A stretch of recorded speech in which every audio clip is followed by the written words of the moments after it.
Olá, tudo bem? Meu nome é Gustavo Oshiro e esse é o Resenha Cristã. E hoje vamos falar sobre o livro Posso Crer na Bíblia, do R.C. Sproul. E esse é o segundo vídeo da série Questões Cruciais. E se você não viu o primeiro vídeo, ele está no card aqui em cima. Mas antes de começar, já se inscreva no canal e se curtir o conteúdo, não esqueça de deixar a curtida, pois isso ajuda o canal a crescer. Sem mais enrolação então, bora pro vídeo! Será que a Bíblia possui erros? Será que ela não possui contradições? Essas são questões que podem vir em nossas mentes e podem nos rodear no nosso ciclo social. E, no livro Posso Crer na Bíblia, nos traz 6 pontos para melhor entendermos se ela é realmente uma fonte confiável. E o primeiro deles é a autoridade. Como podemos confiar na autoridade de uma junção de livros criada por uma instituição, no caso, a Igreja? Para responder isso, precisamos dividir em 2 pontos, a autoridade e a formulação. Primeiro, temos que entender que a autoridade de Deus está no fato de que a Bíblia é a palavra de Deus escrita. Então, sabendo que a Bíblia é a palavra de Deus e sabendo que Deus da Bíblia fala a verdade e é a verdade, a autoridade da Bíblia está ligada à inerrância.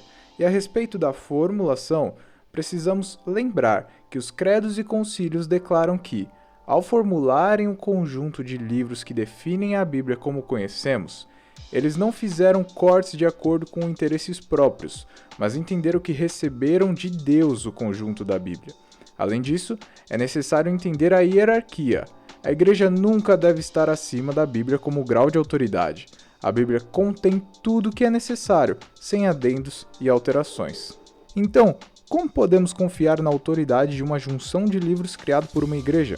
Se ele fosse criado, realmente era digno de desconfiança. Mas, se entendermos que a Bíblia não foi um compilado de histórias criadas da cabeça do homem, mas sim uma revelação dada por Deus, podemos sim confiar na autoridade da Bíblia. E isso nos leva à revelação. Pois, como dito antes, a Bíblia não foi um compilado de histórias criadas da cabeça do homem, mas uma narração dada pelo próprio Deus. Além disso, ela foi dada de maneira proposicional. Como assim? De acordo com Sproul, a Bíblia, é proposicional porque ela é escrita em estilo de equações lógicas e formulações analíticas. É proposicional porque ela comunica a verdade que pode ser entendida como proposições. Logo, ela não veio de filosofias ou formulações humanas.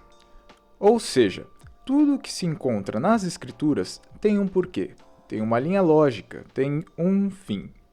E uma coisa maravilhosa aqui é que Deus nos fez a sua imagem e semelhança. Com isso, estabeleceu um meio de comunicação entre nós e Ele também. Como diz no livro E Deus Falou na Língua dos Homens, uma introdução à Bíblia, de Paul Won, Deus não apenas se revelou como fez de forma que se fizesse entender.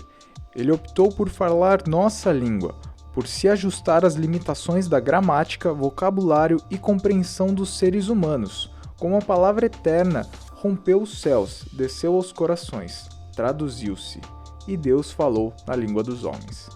E junto com o entendimento da revelação vem a inspiração. Mas qual a diferença?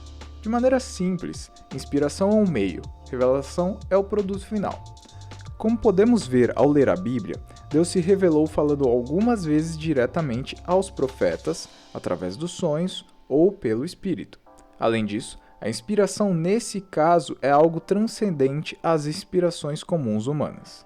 Pois, hoje podemos falar que estamos inspirados para trabalhar, para fazer algum alimento gostoso ou alguma arte.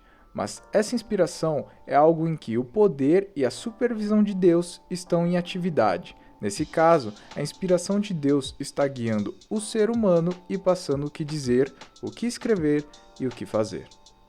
E como dito, a Bíblia é inerrante. Aqui é um ponto em que exerce tanto a lógica quanto a fé, pois alguns alegam que, se a Bíblia é escrita por homens, em algum grau ela pode nos enganar. Além disso, muitos alegam que a Bíblia possui dados históricos e científicos errados.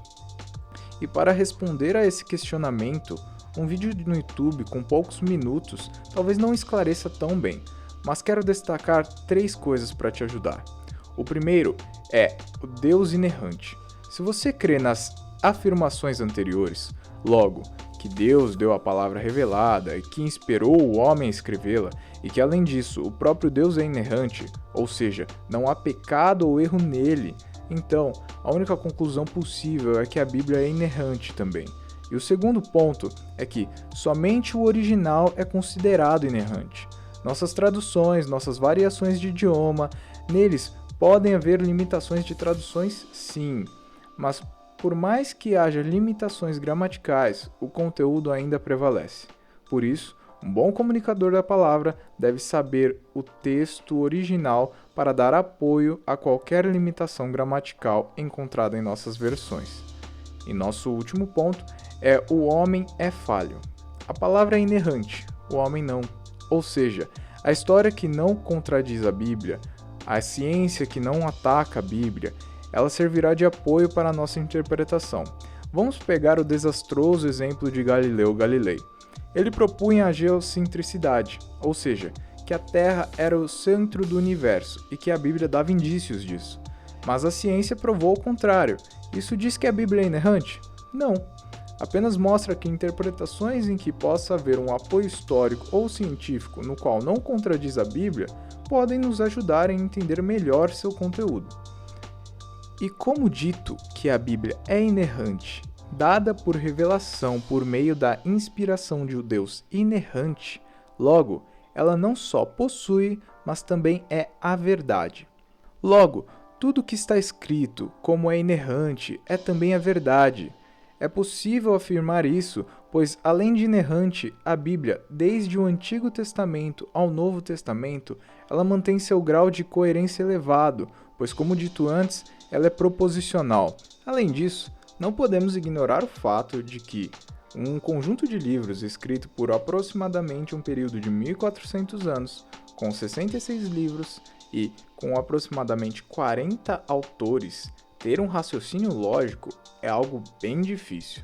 Além disso, devemos nos conformar quando a própria Bíblia testemunha de si mesmo, como está escrito em João 10,35, Mateus 5,18, 2 Timóteo 3,16. E o último ponto que o Sproul levanta é a Bíblia e você. Não podemos deixar de lado que o nosso Deus é um Deus trino. Logo, hoje, vivemos em uma era em que o Espírito Santo habita em nós. E se ele habita em nós, ele nos dá discernimento, nos traz comunhão com Deus e entendimento para que possamos ainda mais conhecer a Deus. Ter comunhão com o Espírito Santo e buscar ler a Bíblia de maneira pessoal nos leva cada vez mais a entender o todo.